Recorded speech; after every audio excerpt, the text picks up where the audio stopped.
circunstancial, el cual lo tenemos en determinados momentos de la vida, pero no siempre, no permanente. Cuando Pablo escribe Filipenses y va a hablar precisamente de la paz, sobre todo apelando a la paz mental y a la paz emocional, Pablo menciona esta paz sobrenatural.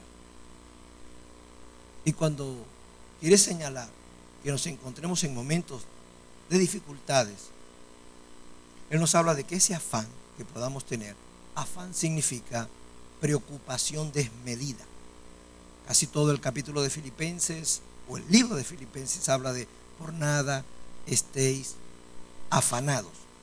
En una traducción moderna diríamos por nada estén estresados, o sea, tensos, aprensivos, bajo la presión de dificultades y problemas.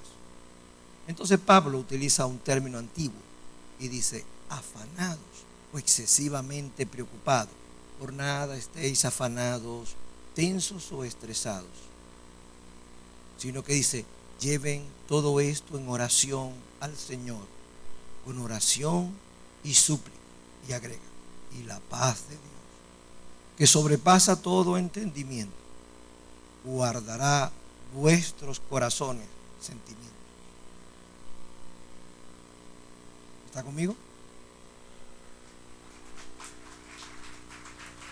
Y Jesús les está diciendo, les he hablado todas estas cosas para que no las ignoren y para que no tengan crisis de fe cuando estas dificultades, que pueden ir desde tristeza hasta dolorosas aflicciones, ustedes no se confundan y piensen que Dios no está con ustedes o que no les está protegiendo. Les he dicho estas cosas para que en mí tengáis paz. Y entonces cierra y dice, en el mundo tendréis aflicción, pero confiad, yo he vencido al mundo. ¿Cuántos pueden adorar a Dios?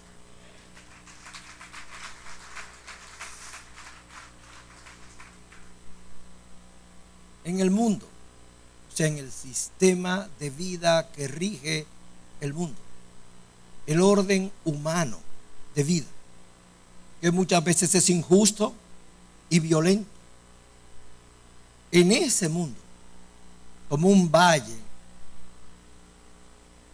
Jesús dice, en ese transitar, en ese peregrinaje, mientras caminan hacia la cumbre que un día alcanzarán, en la herencia que tienen los hijos e hijas de Dios, la altura de estar con el Señor, en esos lugares que serán lugares apartados y reservados, porque allí habrá moradas que el Señor ya tiene preparadas para que donde Él está, nosotros también estemos con Él. Mientras vamos a ese lugar, mientras crecemos espiritualmente, y muchas veces tenemos experiencias maravillosas de manifestaciones profundamente espirituales, mientras vamos como en ese caminar, Jesús les recuerda, pero temporalmente, mientras todavía caminan en el mundo y en la tierra, en este valle de sombras, hay un camino horizontal que a veces va hacia abajo, porque es un camino de aflicción, porque todavía están en la tierra, todavía están caminando desde el punto de vista humano, y habrá aflicciones humanas como terrenales. Paralelo al camino hacia arriba hay un camino que a veces es totalmente horizontal y en algunos puntos declina por lo intenso. Allí tendrán aflicciones, pero confiad, es decir, tengan confianza, que también se puede traducir seguridad de manera más clara, como un término teológico. Tengan fe, ya que fe significa confianza en Dios, seguridad en Dios, creer en cualquier circunstancia, siempre en Dios. Fe, pero confíe, porque yo he vencido. Entonces presenta a otro lado, la victoria. La victoria de Él y luego dada o endosada para nosotros. Una parte de ella en la tierra y esa victoria final y total en el reino de los cielos. ¿Por qué titulo el mensaje cara y cruz? Porque al igual que una moneda, que es la misma moneda, la moneda tiene dos lados.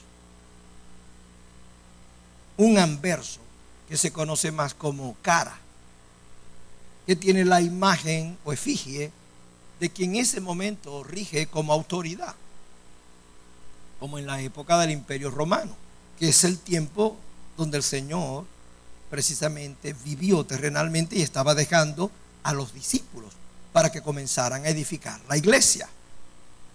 La efigie era la efigie o la cara del César. Eso estaba en lo que se llamaba, como se llama, cara o anverso. Pero el reverso, que es el otro lado, el lado posterior de la moneda, generalmente también se le conoce como cruz.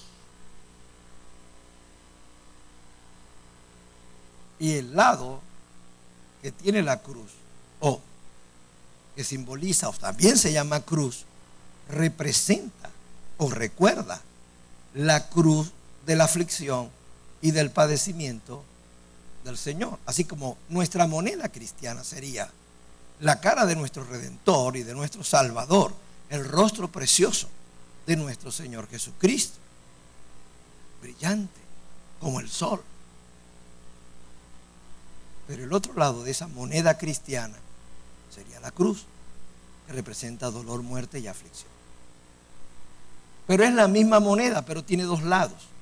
El evangelio que Jesucristo nos dejó y predicó tiene dos lados, aunque sea el mismo evangelio. Tiene el lado, por supuesto, que todos quieren ver, o la mayoría solamente queremos abrazar. Tiene el lado de la victoria, tiene la cara de la victoria, del Cristo glorioso, que tiene un nombre que es sobre todo nombre, y que descrito en el libro de Apocalipsis se ve magnánimo a la diestra del Padre, glorioso, con toda la gloria que Él posee.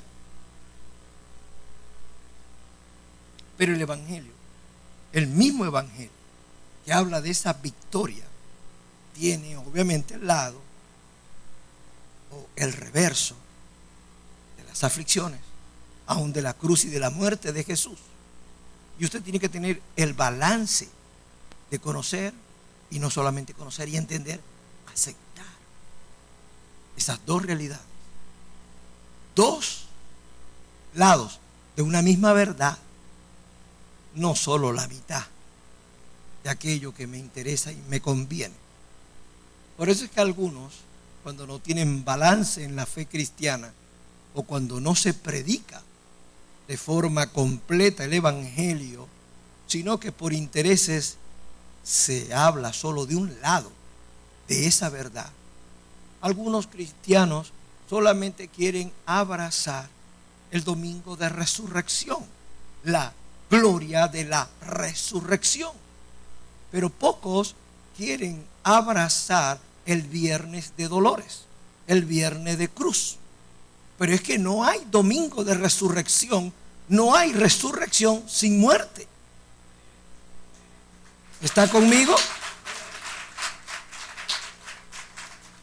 Porque la muerte representó en Cristo que en Él murió también el pecado, o la ley del pecado. Tiene su importancia. Y muchas veces las aflicciones lo que hacen es forjan mejor el carácter del cristiano. Y a veces las aflicciones que no las anhelamos, tema de sacrificio que no quiero, no me agrada, no es rentable, no es bueno para alegrar al público y menos para recoger ofrendas. Porque la gente no quiere pactar algo que ahora la gente hace, como es para comprar bendiciones. Quizás algunos lo hacen con buena motivación, pero es evidente que algunos no. Ese evangelio utópico que niega realidades tristes, que ya no es un evangelio como tal, se convierte en el mensaje de una secta. Y recuerde que el término secta significa todo aquello que se ha excedido y que se desbalanza y que se sale de la verdad y se convierte en una excusa para la mentira. Es lo que se llama secta, a diferente de iglesia, que es distinto. Cuando usted escucha mensajes que no son, repito, doctrinas, y mucho menos el Evangelio de Cristo, cuando usted escucha mensajes como invitados para pare de sufrir, ven a Dios, quizás ven a Cristo y para de sufrir, le están mintiendo. Porque usted no va a parar de sufrir, así venga Dios y está en Cristo. ¿Está conmigo?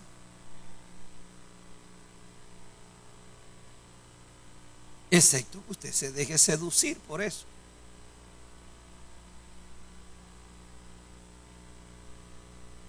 ¿Quién puede negar que el libro de Hebreos nos habla de los héroes de la fe, hombres y mujeres, que alcanzaron grandes victorias y proezas, que taparon bocas de leones, que soportaron hornos de fuego,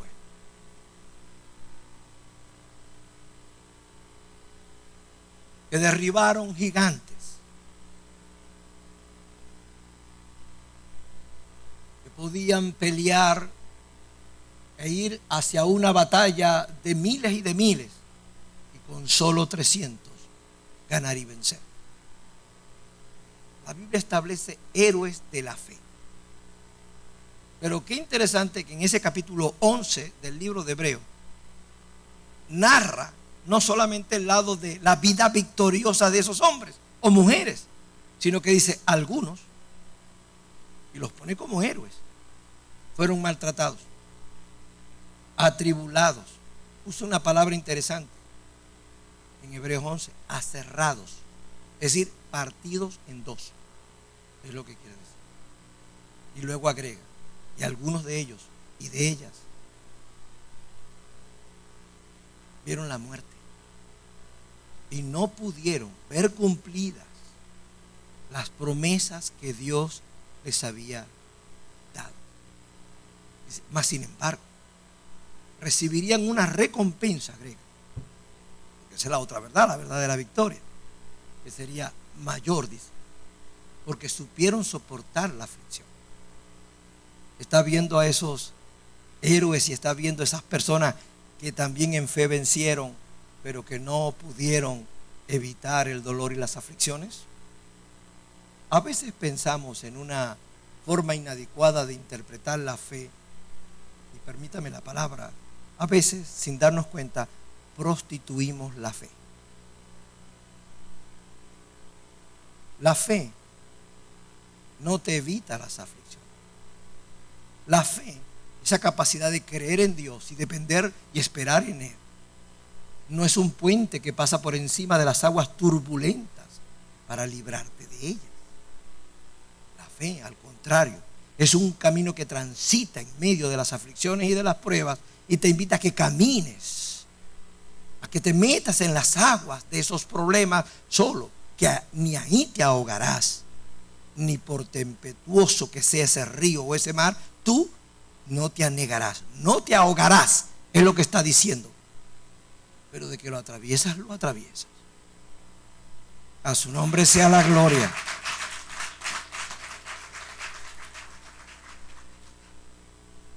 ¿Qué pretendo hacer en la enseñanza de esta noche? ¿Robarles el ánimo? ¿Quitarle las esperanzas en Dios y por ende menguar la fe de ustedes? Diría no. Lo que quiero es fortalecerlos, sobre todo equilibrarlos, balancearlos, porque todo lo que no tenga balance tiene exceso, y todo exceso que tiene desequilibrio es enfermizo, es insano. Cuando al finalizar la enseñanza alguno de ustedes participe en la cena del Señor, esta misma ceremonia simbólica, ¿qué representa? ¿Qué representa el pan? el cuerpo que fue molido, partido. ¿Y qué representa el vino? La sangre que fue derramada. ¿Qué aspecto está ilustrando?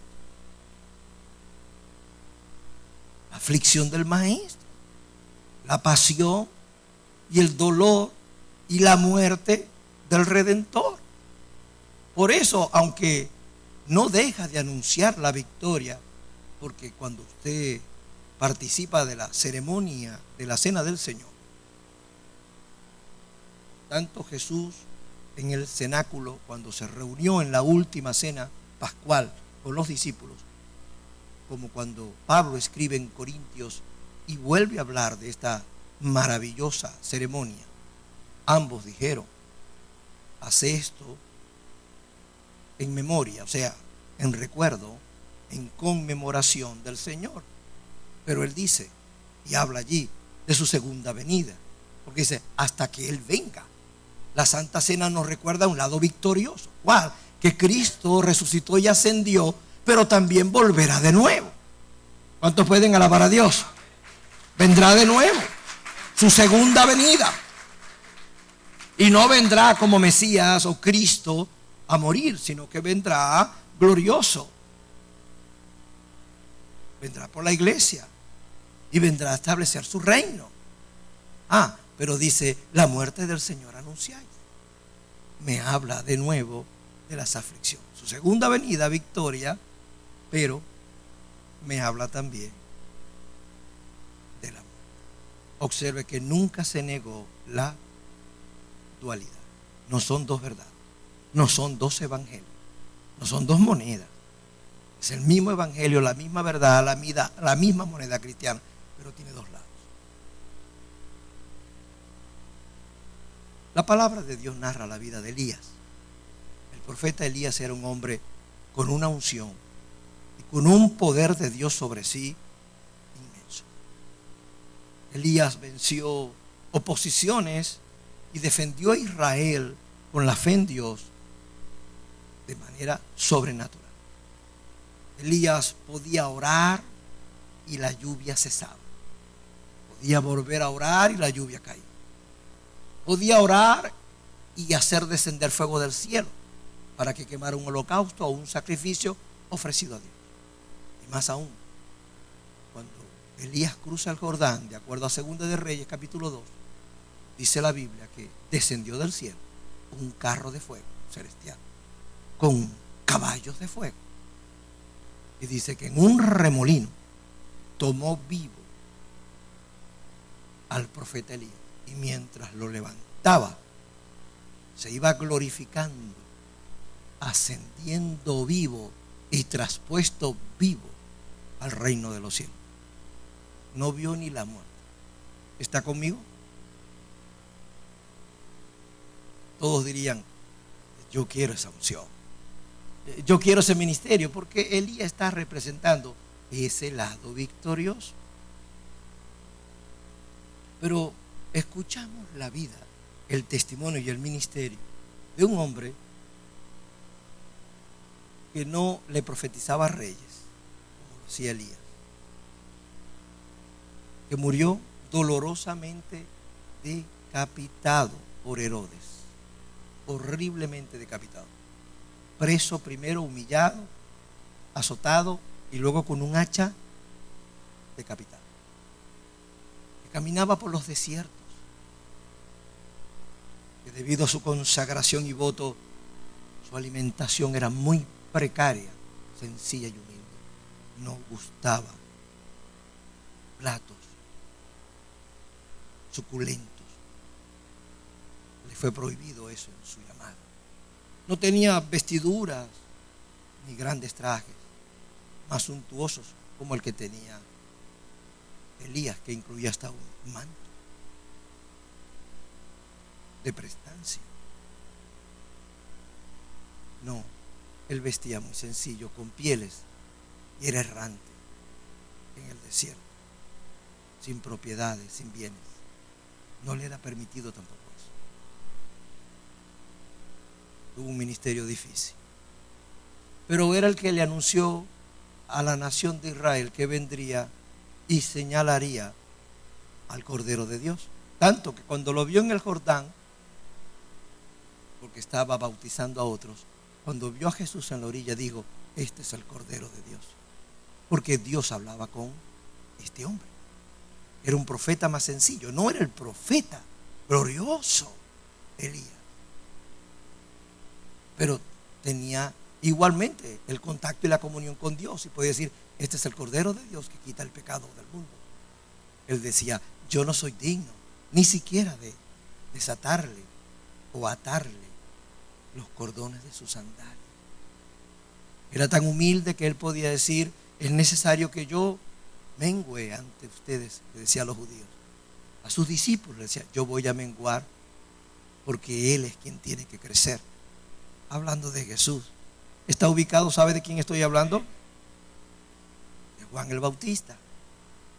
Pero como le dije, murió horriblemente azotado, encarcelado y luego decapitado. Claro, en esta época moderna, en este evangelio algo humanista, exitista, que solo quiere hablar de salud, bonanza, prosperidad, éxito y abundancia, resulta muy comercial.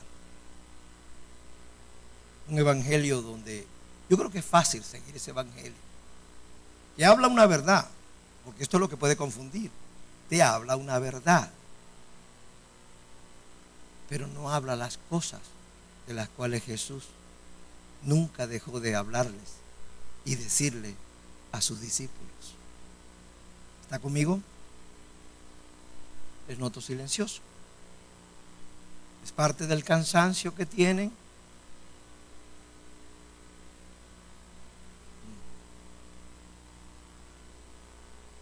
¿O es interés y expectación por lo que estoy compartiendo? Sé que hoy han venido en la noche un número más de mujeres que de hombres, quizás por lo que prediqué esta mañana, para los que estuvieron esta mañana, para las mujeres que estuvieron esta mañana. Y aún seguiré bendiciéndolas, aunque también le dimos bendición a los hombres, pero les pedí permiso esta mañana, si lo recuerdan, para hablarle más a ellas, porque la próxima semana viene el Día de la Madre y quise hablarle a la mujer en particular, pero siempre dándole honra al hombre e invitándolo a ser un modelo, como es Jairo, que fue el pasaje que leímos esta mañana. Quizás los que no vinieron, pues me imagino que la iglesia tiene el material de audio o de video a la disposición suya. Pero hoy quise hablarle a toda la iglesia, hombres y mujeres, y en especial a una iglesia que tiene el crecimiento, el desarrollo, la dinámica y que tiene la gracia que ustedes poseen como iglesia. Y quiero que crezcan con ese evangelio completo y con ese balance de un evangelio que estoy seguro que el apóstol Walter lo posee, a fin de que cada uno de ustedes sean siempre forjados y formados en un evangelio equilibrado, lleno de las noticias y de las bendiciones, de las grandes victorias, pero no obviando, por favor, no obviando o negando aquello que la Biblia nunca negó: las realidades difíciles en este mundo. Habría aflicciones, aunque paradójicamente y al lado estaría caminando esa victoria que te va siempre a alcanzar y a bendecir. Entonces diríamos, si comparamos la vida de estos dos profetas, repito, en esta iglesia moderna o la iglesia o el evangelio moderno que hoy se está predicando, repito, solo de éxito, fama, riquezas, abundancia, prosperidad. Ese evangelio bastante humanista, porque apela al ego del ser humano, pienso que está haciendo daño, o puede hacer daño, y hasta crear crisis de fe, porque estos mismos cristianos que están oyendo esas verdades, si alguna vez vienen y padecen algunas aflicciones ajenas a sus decisiones y a su voluntad, los sorprenda las dificultades de la vida, como enfermedades, como muerte, pérdidas, ruinas, podrían entrar en crisis de fe. Y podrían preguntar porque solamente conocen el lado de puro éxito y prosperidad y bendición y salud inclusive. Porque a veces hasta les llegan a predicar y a confundir como que si la sanidad divina, que es un don que el Espíritu Santo tiene para sanar enfermedades, lo interpretan por el sobreénfasis, lo interpretan como inmunidad divina. O sea que yo no me puedo enfermar porque el Espíritu de Dios tiene el don de sanidad. Y eso es una mala interpretación. Si existe el don de sanidad, es porque es obvio que éste opera cuando usted se enferma. Entonces, previo viene la enfermedad. Y luego vendría el don, si así está en la voluntad de Dios, el don de sanidad. ¿Está conmigo? Pero si me enseñan mal y yo creo que sanidad divina es que yo tengo inmunidad divina, o sea que a mí la enfermedad no me puede llegar, porque en Cristo, por sus llagas, fuimos nosotros curados. Y yo declaro y confieso que yo soy sano siempre en Jesús, inmunidad. Lo que no sabe es que tan solo el envejecimiento, clínica y médicamente, es una enfermedad. Envejecer es una enfermedad crónica a largo plazo, donde tus funciones se van fisiológica y anatómicamente deteriorando, donde lentamente comienzas a perder el cabello. Porque después de los 50, en especial en el varón, todo se te cae. Y no es lo que usted está pensando. Me refiero al cabello. ¿Está conmigo? La alopecia, lo que se conoce como alopecia, la pérdida del cabello. Oh. Así que, ¿cómo puedo negar? No puedo decir que tengo inmunidad divina porque yo me estoy enfermando. Si creo que no voy a enfermarme porque por su llaga fuimos curados, entonces, y convierto eso en una inmunidad divina, a mí ninguna enfermedad puede tocarme porque ninguna plaga tocará mi morada. Cuando comenzamos a exagerar las cosas, yo me pregunto, si usted no se enferma nunca envejecerá, usted durará siglos de siglos. ¿Y eso es verdad? No. He visto falsos predicadores hablando de esto, y como algunos los conozco en el privilegio que Dios me ha dado de estar en algunas plataformas más o menos importantes, solo que yo, respetando sus estilos y su sobreénfasis, yo predico lo que tengo que predicar sin entrar en choque, y menos cuando Dios me pone con ellos. Lo mantengo como amigo, ¿me entiendes? Porque no me gusta hablar mal y éticamente no menciono a nadie. No es muy ético, pero estoy ahí para hacer el contrapeso, porque a veces yo le pregunto a Dios, ¿por qué me pone aquí y al lado de esta gente? O sea, ¿qué dice esas locuras? Imagínate, después vengo yo. Entonces Dios lo que me dice es, no los señales a ellos, no los avergüences, no los desacredites, di la verdad que ellos no dijeron, y ya eres el contrapeso. ¿Está conmigo? Sí, porque a veces y algunos de estos predicadores que lo llamo falsos, porque ya no están hablando toda la verdad, están diciendo falsedades. No estoy diciendo si son de Dios o no son de Dios, pero su mensaje ya tiene algo de falso, es lo que yo quiero decir. Pues los he visto predicar de esto, de sanidad, pero inmunidad, y resulta que como los conozco, tienen un marcapaso. Me llama la atención. Hacen un énfasis en una cosa y ellos tienen un marcapaso. Más aún, de lo viejos que están, tienen un marcapaso. Y yo, o sea, de lo enfermos que están. Otros inclusive hasta para taparse la calvicie, se dejan, por ejemplo, crecer el cabello de este lado, luego se lo lanzan de todo este lado, como una catarata, se lo arregla, se lo disfrazan, se lo pegan de este lado. Y cuando usted lo ve con tremendo pelo, pero como uno los conoce, o sea, hay calvicie, o sea, eso es enfermedad, es lo que yo quiero decir. Y hablan de inmunidad y sanidad divina. ¿Me entiende lo que yo les quiero decir? Yo no quiero que ustedes abracen eso. Pero entre Elías y Juan el Bautista, estoy seguro que si ponemos en estos tiempos modernos a escoger, estoy seguro que la mayoría dirían: yo quiero la unción y el poder de Elías, porque esos son los nombres que usted está escuchando en cada evento. ¿Lo está escuchando? De los eventos cada vez, y el nombre de los títulos de los eventos y de las convenciones y de los congresos cada vez es más alto, más alto, más alto. Ya es al tercer cielo, fuera de los límites, hasta plutonio, no sé, cada vez no sé a dónde vamos a llegar.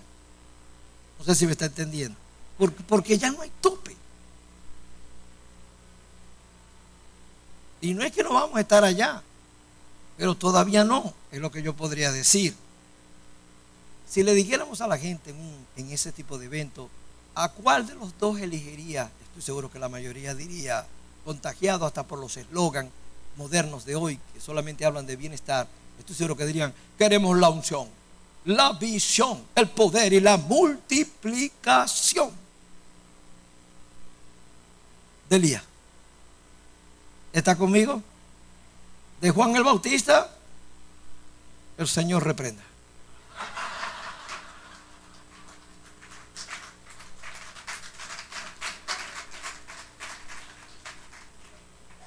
Escuché a un gran predicador televisivo conocido, que por ética no menciono su nombre porque muchos lo siguen, decir que Juan el Bautista fue decapitado porque dudó después que Jesús era el Cristo enviado. Porque mandó a sus discípulos afligidos en la prisión, dice, antes de su decapitación, humanamente con emociones decaídas, como las que Jesús también en agonía tuvo en Getsemaní, en su parte humana, en un momento de quebrantamiento y debilidad humana que no es pecado. Juan el Bautista mandó a sus discípulos a que le preguntaran de nuevo a Jesús: ¿eres tú realmente el Mesías? El mismo que él había dicho: este es el Cordero de Dios. Pero habló en debilidad humana. Cualquiera se hubiera quebrantado. Jesús se quebrantó en Getsemaní, por favor.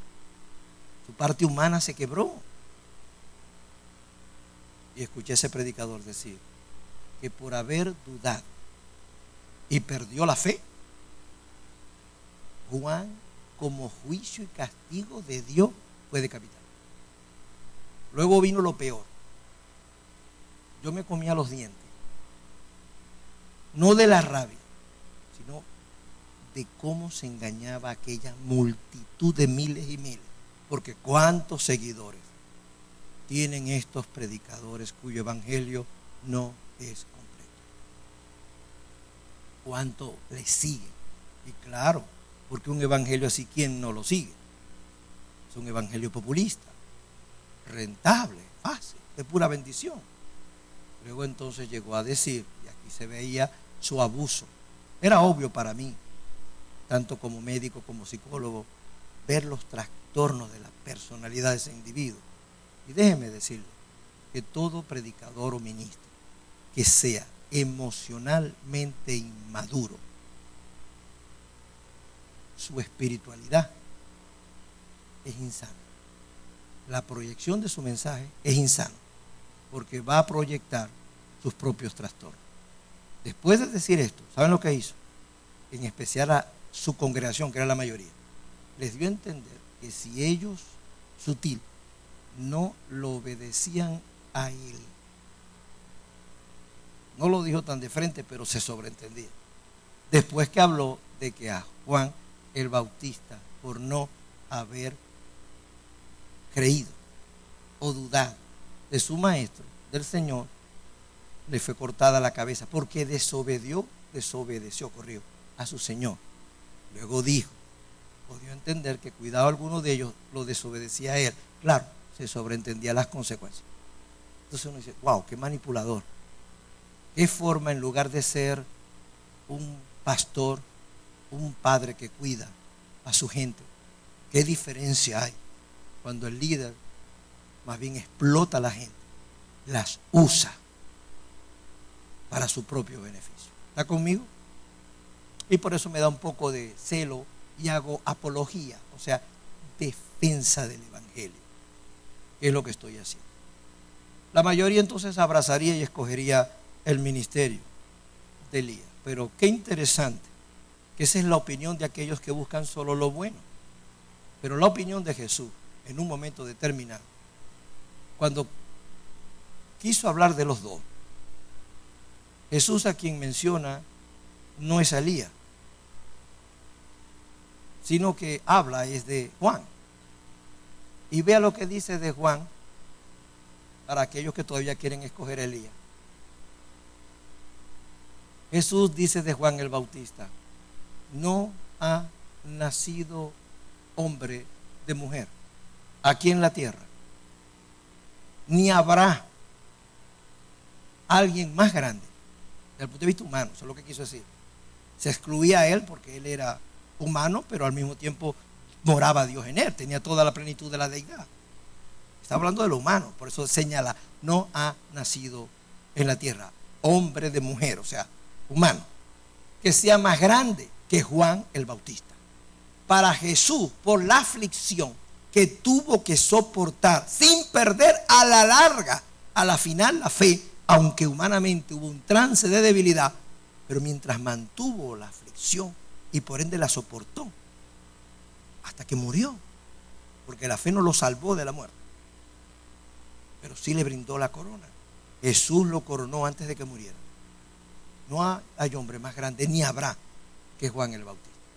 Así que, amado, usted tendrá aflicción, pero yo quiero que usted no deje de seguir al Señor y que no busque en confesión, solamente en confesiones positivas, el lado bueno del Evangelio, porque esa es solamente una cara de esa manera. ¿Está conmigo?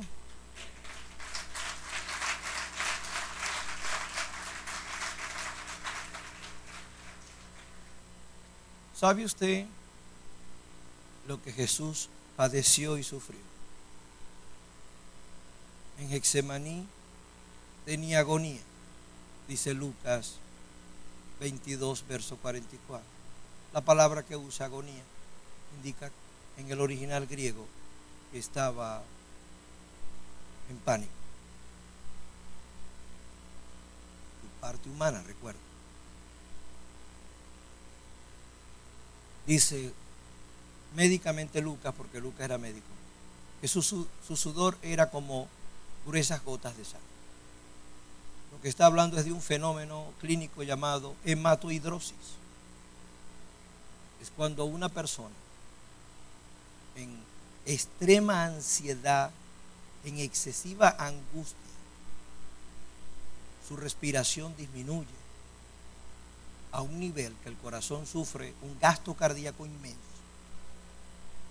con una arritmia de contracciones tan aceleradas, porque teniendo todo el pecho comprimido, por la misma angustia que siente, y angustia viene de angosto, significa que todas sus vías respiratorias superiores se angostan, y no teniendo oxígeno suficiente en la sangre, ni tampoco la está recibiendo el corazón, sufre un gasto y unas arritmias tan severas que pueden producir por falta de oxígeno, el mismo corazón, un infarto.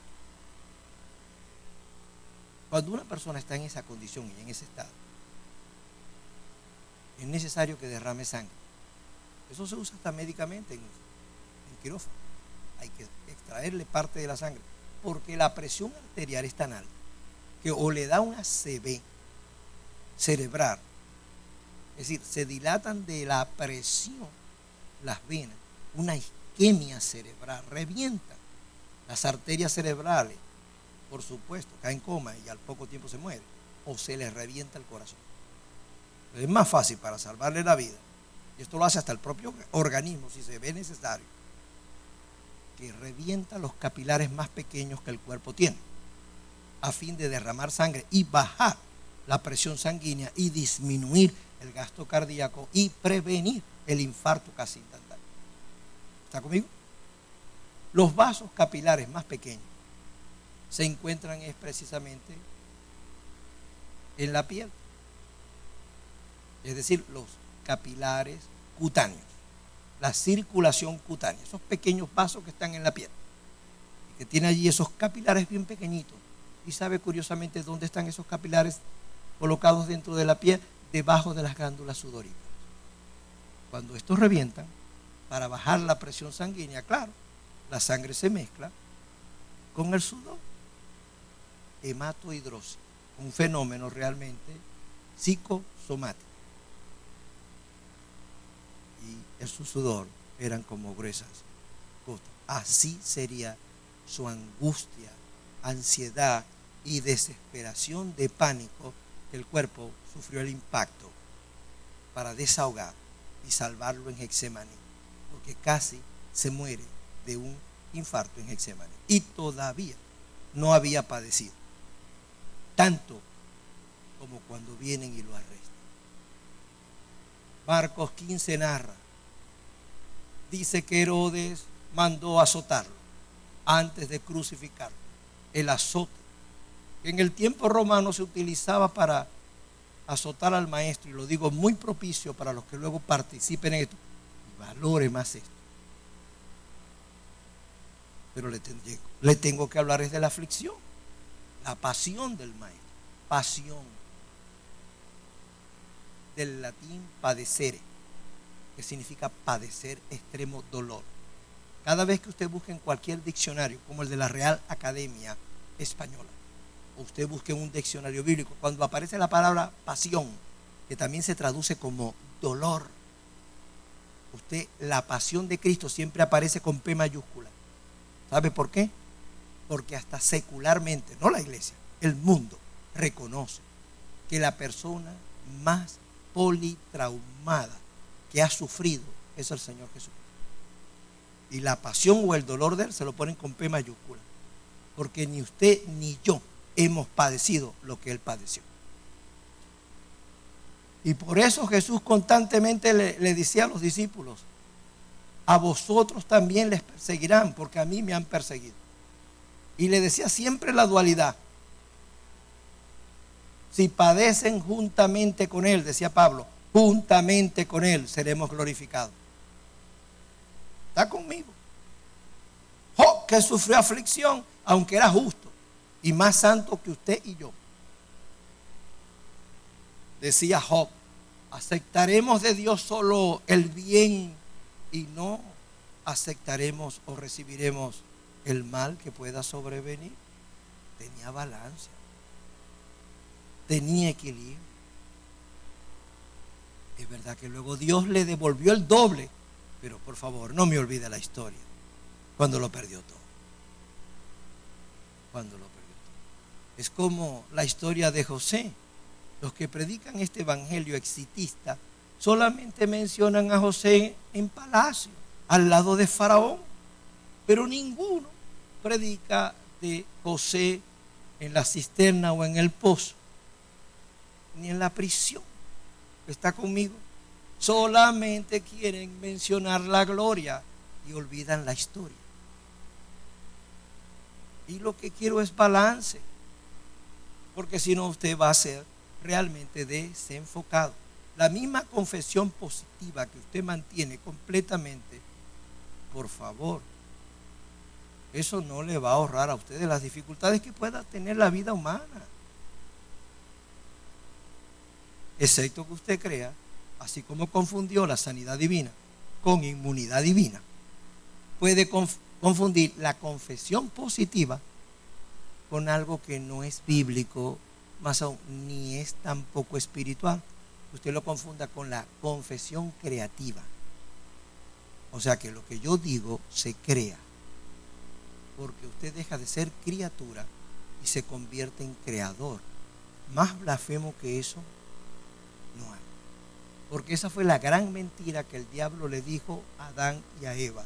Si comen de ese árbol, y por eso es que Dios no quiere que coman de ese árbol, serán como dioses.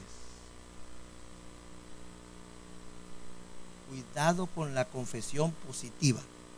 Es bueno tener actitud positiva, pero por favor no piense que por declarar algo positivo, las circunstancias se van a alinear a lo que usted dijo.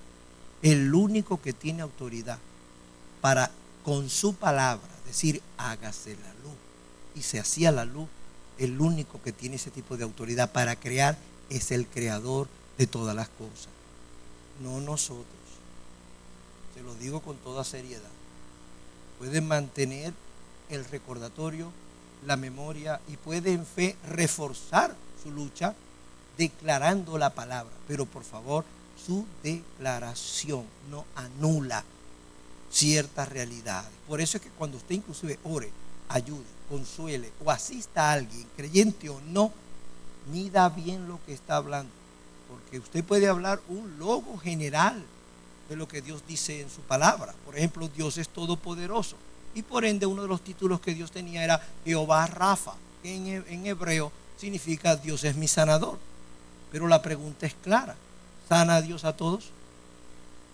Cristo murió por la humanidad, ¿se salvan todos? Y usted comienza a encontrar que hay una realidad que no niega la verdad de la victoria, pero que no es tan victoriosa.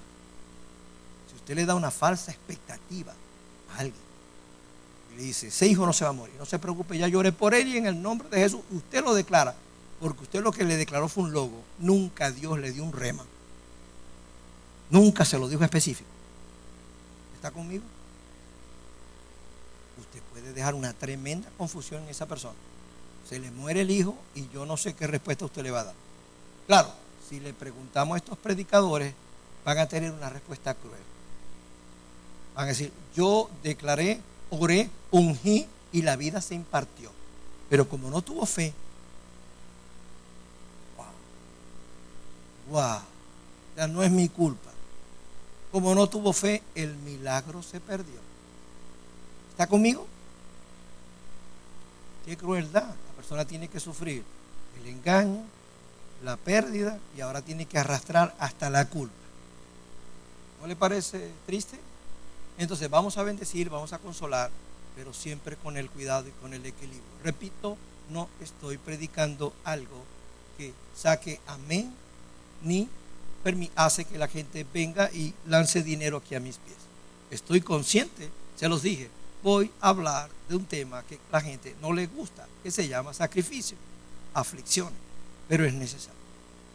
Cristo fue azotado por los soldados romanos, los cuales Marcos lo llama la compañía. La compañía eran unos verdugos romanos expertos en azotar a una víctima hasta casi matarlo, pero no matándolo, porque había que dejarlo vivo para algo más horrendo, que era la muerte en cruz, también creada por los romanos.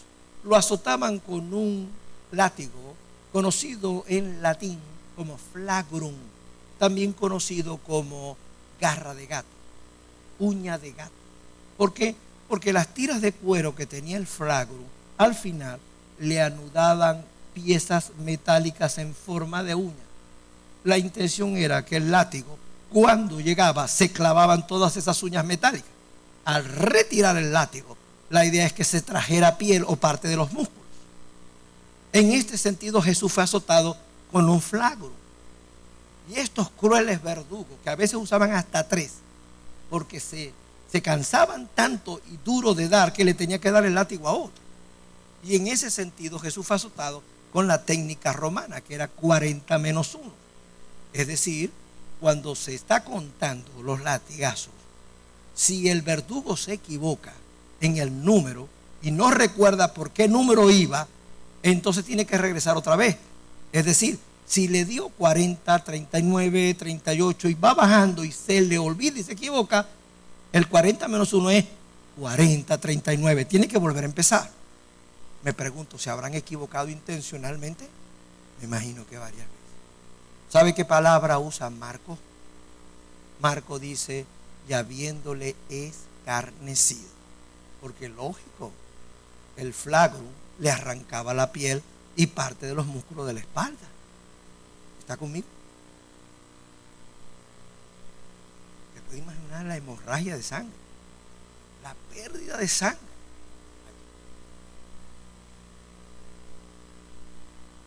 Habla el libro de los Salmos, creo que es el Salmo 28 o el Salmo 22, pero sé que los Salmos lo registran. Y hablando de esta situación dice, del ardor en sus espaldas, se puede imaginar el dolor. Dice, hieden y supuran mis llagas. Desde el punto de vista médico, lo que está diciendo cuando utilizan la palabra llaga, está hablando de algo maloliente, supuran, está hablando de gangrena. Las heridas sanguíneas en sangre puestas al aire en horas se gangrena. Los microorganismos anaeróbicos que necesitan el oxígeno de la célula invaden. La gangrena, que se conoce más específicamente cuando es infecciosa, se conoce como gangrena húmeda. Es por eso, porque los microorganismos, algunos de estos fétidos que descomponen, producen necrosis, muerte de todas esas células. El tejido se pone oscuro, sanguinolento y forma unas máculas o llagas gigantescas que se llenan de material muy purulento, porque hay estreptococos, estafilococos, una cantidad inmensa de bacterias. Todo eso se va pudriendo y descomponiendo y el olor es bien desagradable. Así sería toda su espalda pelada, que habla de, por sus llagas, tenía distintas máculas infestadas en la espalda. ¿Está conmigo? Eso es aflicción. El lado de la victoria es que en esas llagas, en esas heridas, Él llevó muchas de nuestras dolencias y llevó nuestras enfermedades. De tal manera que las enfermedades que aún existen hoy y podemos vivir no se comparan con las que Él directamente llevó. Y si alguna vez Él quiere sanarte, que no está obligado, solamente si está en su voluntad y por ende en un propósito, entonces por sus llagas fuimos nosotros curados. ¿Está conmigo? Es el lado de la victoria. Pero estoy hablando del lado de la aflicción. Le colocan una corona de espinas. ¿Se puede imaginar eso?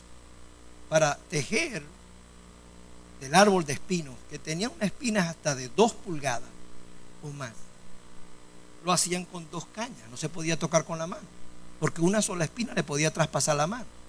Así que lo hacían con 2 cañas, 2 palos de caña, y los que tenían habilidad tejían la corona. Esa corona con semejante dimensión o longitud de espina se lo colocaron en la cabeza. Usted se puede imaginar otra vez la sangre en un área tan vascularizada, tan irrigada por sangre como es la cabeza. No conforme con eso, Marcos dice que de las cañas que utilizaron para tejerle, dice que le golpeaban la cabeza, lo que hacía que la corona se enterraba mucho más en sus sienes, casi hasta el borde de raspar los huesos del cráneo.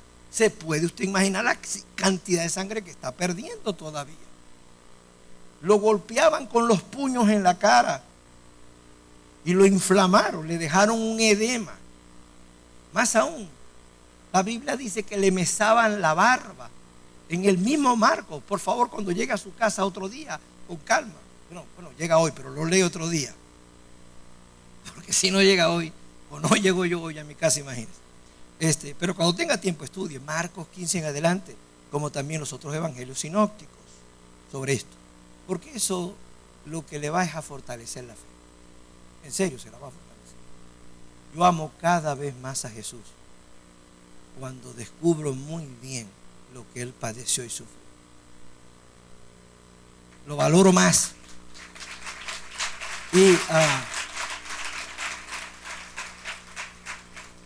Y al valorar eso, entonces, es verdad que hoy está glorioso, victorioso, es verdad.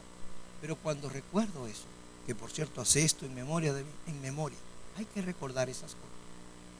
Si usted supiera que hasta el mensaje lo cambié, porque el que traje escrito, Dios me dijo ahí sentado, no. Vi la Santa Cena y le pregunté a la hermana Marjorie, ¿van a impartir esto? No sé. Vamos.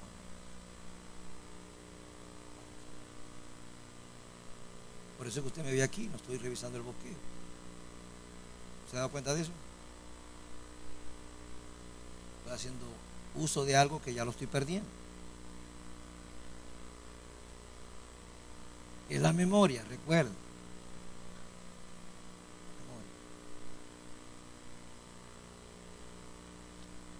Por eso amo tanto más a Jesús.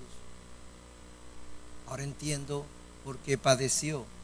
Porque no solamente es para que nosotros ese nivel de padecimiento no lo llevemos, aunque sí tendremos aflicciones, pero en otro nivel distinto. Pero también es porque Él, como está a la diestra del Padre, fue sometido y fue llamado varón de dolores, experimentado en quebranto. Aún Dios mismo, en el momento en que estuvo en la cruz, dice que aún así lo sujetó más a padecimiento y no lo libró.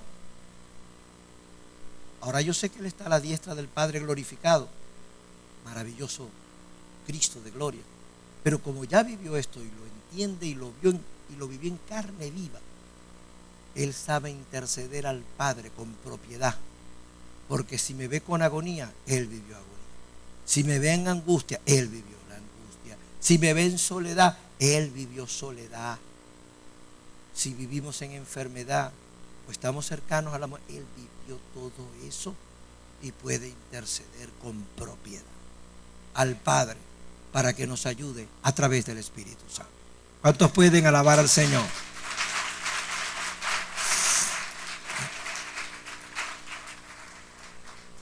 Y ya hacia el final, porque no quiero tampoco se pongan bravos.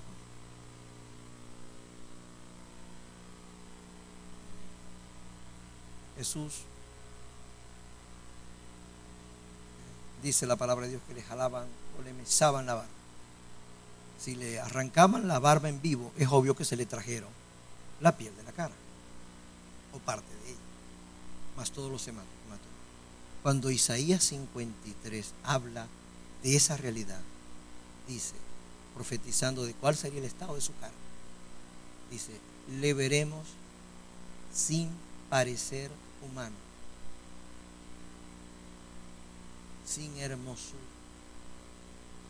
Dice, su rostro será como raíz de tierra seca. Lo que está diciendo es como cuando un árbol pequeño se saca de raíz y usted lo que ve es una bola amorfa de tierra rodeando la raíz. Así sería la inflamación, los edemas en toda su cara, la piel que le faltaba, los ojos totalmente inflamados o los párpados. Hay un pasaje en uno de los salmos que dice que su visión no la tenía. Si parece ser que por la inflamación de los párpados no veía. Así sería de deformada su cara en golpe, más la corona y toda la sangre que no le dejaba ningún tipo de verle la piel siquiera. Así sería que Isaías lo compare con eso. Dice que lo desnudaron. Algunos dicen lo semi-desnudaron. Pero la historia dice que las víctimas eran crucificadas desnudas, porque era una forma de humillarlo. Yo no sé si mi maestro fue exhibido desnudo, porque de haber sido así, se puede usted imaginar, y más teniendo a su madre a los pies de la cruz viendo semejante humillación. Como la Biblia no registra eso, ni la historia tampoco lo registra, lo dejo hasta ahí. Pero sí dice que las vestiduras fueron repartidas. No sé hasta dónde lo dejaron. Lo crucificaron. Dice Marcos, como ya no podía llevar la cruz, de agotado por la pérdida de sangre, debió tener una deshidratación severa, porque él dijo varias veces tengo sed, y hay un salmo que dice que mi lengua se pegó al paladar. Las personas que están en extremo deshidratadas, la lengua se hincha buscando saliva. Quizás por eso se le pegó en el paladar.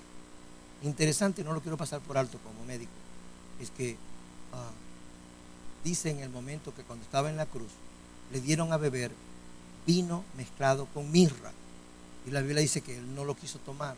La mirra es un extracto vegetal amargo, cuyo efecto es psicotrópico, es decir, es una especie depresor del sistema nervioso central, es como un anestésico, parecido a la codeína, que es un anestésico, pero que deriva de la morfina. Entonces, tiene una función donde el cerebro básicamente suprime y está como anestesiado. Usted dirá, pero le estaban dando quizás para aliviar el dolor. No, amado, el acto sádico de dar mirra era porque el dolor en la cruz era tan horrible que las víctimas morían en horas, pero la intención era como escarnio para que nadie se alzara contra el gobierno tirano, el imperio. La muerte en cruz lo hacían público, porque la intención era mandar un mensaje de advertencia: el que desobedezca al imperio le espera esto. Entonces a ellos les interesaba que la víctima no muriera en horas, sino que para que todo el pueblo lo viera y vieran de lejos la cruz, lo dejaban que durara días, 2 días, 3 días lo máximo, porque con la droga lo resistían, anestesiado. Más aún, si lo dejaban 1 o 2 días, venían los buitres, se le comían los ojos, los labios, las orejas, venían las ratas que subían por toda la cruz, se le comían los dedos, o sea, era horrible. ¿Me entienden lo que yo le quiero decir? Por eso él no lo quiso tomar. Él quería estar también consciente de que lo que él estaba padeciendo por ti, lo estaba haciendo voluntariamente. Por eso es que él podía decir, y lo establece Juan capítulo 10, dice: nadie me quita la vida, dijo Jesús, sino que yo de mí mismo la pongo. Tengo autoridad para dar mi vida y tengo autoridad para volverla a tomar. ¿Cuántos pueden alabar a Dios? Es verdad que padeció, es verdad que los hombres lo lastimaron, pero quiero aclarar teológicamente: ningún hombre, ni los romanos ni los judíos sanguinarios, asesinaron a Jesús. Nadie puede asesinar a Dios, porque sería más poderoso que Dios. ¿Está conmigo? Le lastimaron la carne, la parte humana, pero la parte divina no podían matarla. Por eso es que Jesús decía: nadie me quita la vida, sino que de mí mismo la doy. Por eso es que cuando está en la cruz, él dice: Padre, en tus manos encomiendo mi espíritu. Y se desprende del espíritu, algo que nadie humanamente puede hacer. Se lo entregó al Padre, y luego dice la Biblia, entonces expiró. Eso es un milagro, porque usted tiene que morir primero para luego su espíritu separar. Vamos a estar de pie, porque sé que tienen que ministrar la Santa Cena. Gloria a Dios. En el mundo tendréis aflicciones, pero confíen, yo he vencido al mundo.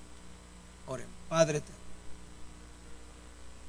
la intención esta noche es que tu pueblo pueda comprender que aunque hay grandes y preciosas promesas, aunque tú venciste, y aunque es verdad que el libro de Romanos dice que somos más que vencedores, sin embargo detalla qué es lo que vamos a vencer. Y dice y menciona que habrá espadas, que habrá hambre, que habrá tribulación. Menciona las aflicciones. Solo que dice que ante estas cosas, aun cuando las atravesemos, al final, vivos o muertos, siempre seremos más que vencedores. Pero no las niegues. Bendigo a este pueblo, una iglesia hermosa, para que ellos, aunque tengan una fe poderosa en Dios, tengan el equilibrio de saber que hay aflicción. Que Dios nunca nos dejará ni nos desamparará, y que estará a nuestro lado. Bendigo los elementos de la Santa Cena, como bendigo a aquellos que han de participar, para que la memoria que tengan de Él sea no solamente de que Cristo viene pronto, sino también de que Él murió. Les bendigo esta noche, para que sigan creciendo en la fe y tengan la capacidad de vencer grandes victorias. En el nombre de Jesús. Amén.